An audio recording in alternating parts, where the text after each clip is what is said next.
Bayangkan satu benda yang kecil, muat poket, tapi nilainya cukup untuk beli motor tunai. Jangan lupa follow dan save video ini untuk rujukan akan datang. Itulah emas. Benda kecil, senang simpan tapi nilainya besar dan diiktiraf seluruh dunia. Tak kisah kita berada di Malaysia, Jepun atau Eropah, emas tetap laku. Anak muda ramai suka barang yang rare dan ada nilai. Tapi emas ni bukan sekadar rare, ia juga kekal nilainya walaupun 10 tahun simpan. Contoh 50 grain emas muat dalam tapak tangan, tapi nilainya lebih RM25,000 hari ini.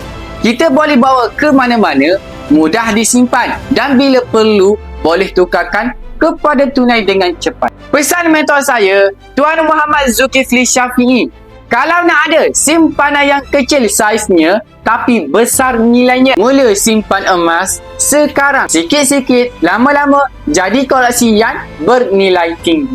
Okey, baik tuan-tuan, yang mana berminat untuk simpan emas di Public Gold, boleh saja klik link di bio saya akan bantu anda sebaik mungkin. Ingat, perkongsian santai tapi sampai. Jumpa anda di next video.